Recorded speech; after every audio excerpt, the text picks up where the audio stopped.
नमस्कार दोस्तों। भगवान शिव की उपासना के लिए सावन का महीना सर्वश्रेष्ठ माना गया है। लेकिन महादेव की उपासना के लिए न सिर्फ सावन का महीना बल्कि हर दिन महत्वपूर्ण है। मन में भोले की भक्ति हो और जुबां पर हर दिन भोलेनाथ का जयकारा हो तो किसी भी दिन उस डमरू वाले की कृपा आप पर हो सकती है। दोस्तों, शिव को जाने बिना इस ब्रह्मांड को, इस प्रकृति के चक्र को जानना असंभव है। ज्ञान रूपी वेद है शिव। जो भी बोलते हैं वही जीवन का मूल सूत्र है, वही सत्य है, या ये कहें कि जो भी सत्य है वही शिव है। प्रेम, करुणा और स्नेह का भंडार है और अंतर्मन के जागरण के लिए शिव तत्व जरूरी है।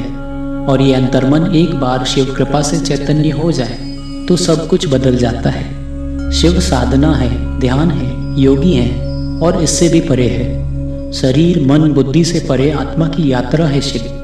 तो देवों के देव महादेव की उपासना, उनकी भक्ति जब एक भक्त करता है तो शिवजी की अलौकिक कृपा से, उनकी शक्तियों से युक्त हो जाता है।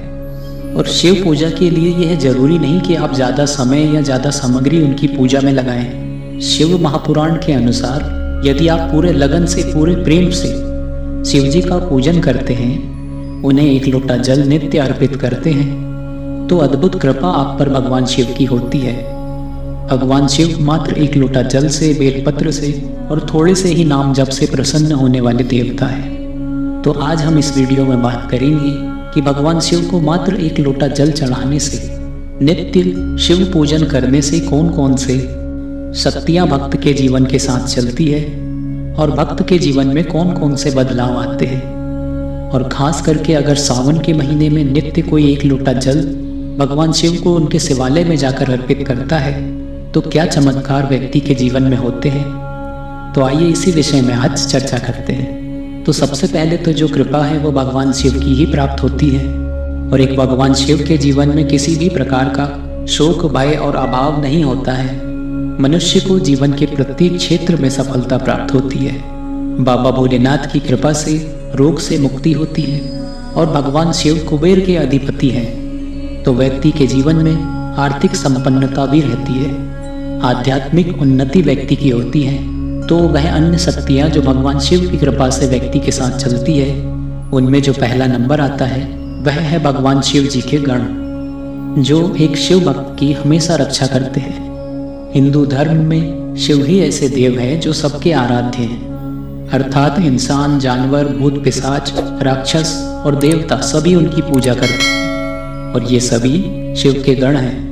इसके अलावा मृत्यु, रोग और विपत्ति के समस्त दूत और देवता यह उनके सैनिक हैं। इन सबके अधिपति काल भैरव है। दोस्तों, भूत प्रेत तमोगुणी योनि में रहते हैं और शिवजी तमोगुण के संहार के देवता हैं। शमशान में भूत प्रेत आदि विभिन्न योनियों पर कृपा करते हैं भगवान शिव और उन्हें तमोगुण से ऊपर उठाते हैं, उनका उद्धार करते हैं। इसलिए ये जो भी योनियाँ हैं, निम्न योनियाँ हैं, भूत प्रेत आदि हैं, पिशाच हैं, राक्षस आदि हैं, यह सब शिव जी के गण हैं और उनकी इच्छा से बंधे हुए होते हैं। और शिव के गणों में काल भैरव प्रमुख है।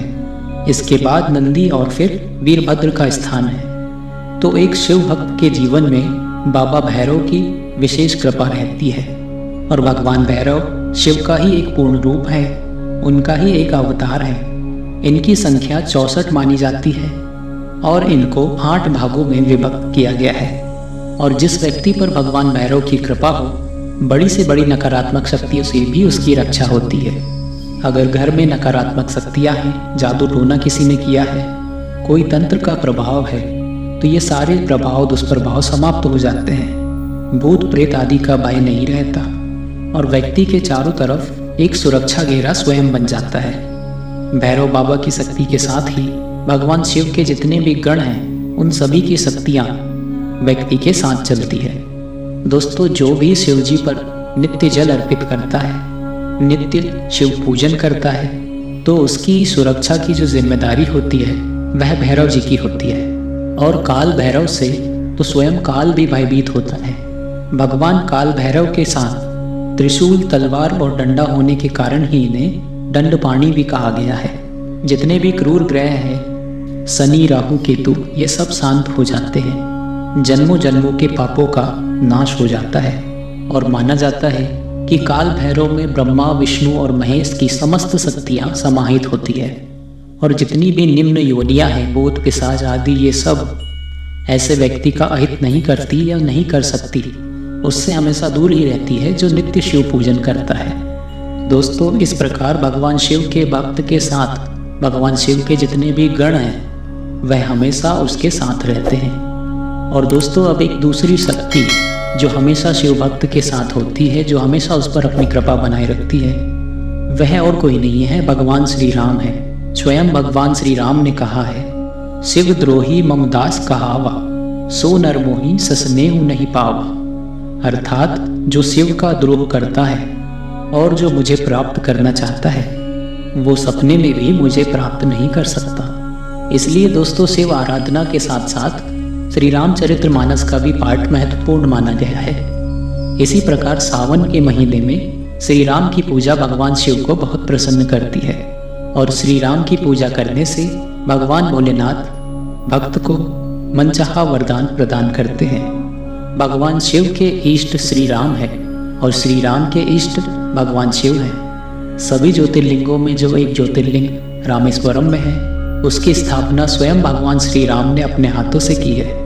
श्री राम जय जय राम, इस मंत्र का उच्चारण जब कोई भगवान शिव को जल चढ़ाते हुए करता है तो भगवान शिव अत्यंत प्रसन्न होते हैं, भगवान श्री राम प्रसन्न होते हैं और भगवान शिव और भगवान राम की संपूर्ण कृपा उस भक्त को प्राप्त होती है। और दोस्तों, भगवान राम के संग संग एक शिव भक्त को किस एक और अन्य देवता की कृपा प्राप्त होती है, यह तो आप समझ गए होंगे, श्री हनुमान जी। क्योंकि जहाँ श्री राम है वहाँ हनुमान जी स्वयं ही उपस्थित होते हैं। तो संकट मोचन हनुमान जी, अंजनी पुत्र हनुमान जी स्वयं शिव भक्त की रक्षा करते हैं। हनुमान जी भगवान शिव के अवतार हैं। पौराणिक कथाओं के अनुसार भगवान राम की सेवा करने के लिए ही भगवान शिव ने हनुमान जी का अवतार लिया था।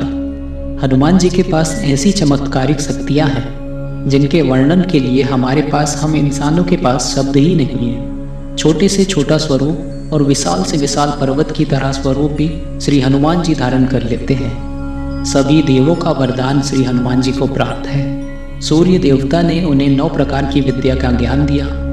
कुबेर ने अपने अस्त्र शस्त्र दिए। विश्वकर्मा ने उन्हें वरदान दिया कि मेरे द्वारा बनाए हुए जितने भी शस्त्र हैं वह आप पर प्रभावहीन है। इसके अलावा बाकी सभी अन्य देवताओं ने अपनी अपनी शक्तियाँ श्री हनुमान जी को अर्पित की। तो सोचिए दोस्तों, जब ऐसी असीम शक्तियों के वाहक श्री हनुमान जी किसी व्यक्ति पर प्रसन्न हो जाएं, तो उसका कोई क्या बिगाड़ सकता है। इसके अलावा जो एक अन्य शक्ति की कृपा जो एक शिव भक्त के जीवन में होती है, तो वह है देवी की कृपा, माँ भगवती की कृपा। ऐसे व्यक्ति को माँ भगवती की कृपा प्राप्त होती है। दोस्तों, शिव का अस्तित्व शक्ति के बिना अधूरा है और शिव शक्ति का प्रतीक शिवलिंग इस बात का प्रमाण है।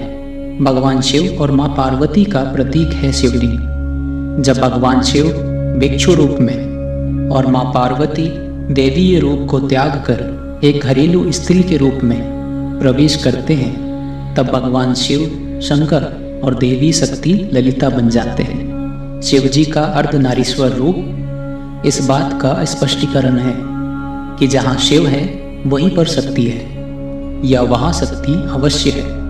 भगवान शिव की पूजा से शक्ति की कृपा, देवी की कृपा भक्त को प्राप्त होती है और जिस स्वरूप में आप शक्ति का ध्यान करते हैं उसी स्वरूप में वह आप पर कृपा करती है। गौरी, माँ काली, माँ पार्वती, माँ भगवती, विभिन्न नाम है ये शक्ति के। शिव पुराण में यह लेख है कि जब माँ पार्वती भगवान शिव को प्राप्त करने के लिए तपस्या में लीन थी, तब भगवान शिव उन्हें बड़े ध्यान से देखते हैं और वह पाते हैं कि सती ही पार्वती है। फिर उन्हें लगता है कि अगर उन्होंने अपनी आंखें बंद कर ली तो माँ पार्वती काली का रूप धारण कर लेगी, और उन्होंने अपनी आंखें खोल दी तो वह सुंदर स्वरूप वाली गौरी बनी रहेगी। तो सिर्फ स्वरूप अलग अलग है लेकिन मूल स्रोत एक ही है। जिस रूप में आप आदिशक्ति का ध्यान करते हैं उसी रूप में करते रहिए, उसी रूप में माँ शक्ति आप पर कृपा करेगी। तो दोस्तों, एक शिव भक्त के जीवन में माँ शक्ति की कृपा हमेशा बनी रहती है और वह शक्ति की कृपा उनके साथ हमेशा चलती है। शिव भक्ति करने वाले लोगों को माँ की भक्ति भी अवश्य करनी चाहिए। भयंकर संकटों से व्यक्ति की रक्षा होती है। किसी भी प्रकार के भय से, आर्थिक संकट से व्यक्ति का बचाव होता है। तो दोस्तों, आज की वीडियो में बस इतना ही। आप सब पर भोलेनाथ की कृपा सदैव बनी रहे। अगली वीडियो में बहुत जल्द मिलते हैं। तब तक के लिए अपना ध्यान रखिए। हमारे इस चैनल को सब्सक्राइब जरूर करें। धन्यवाद।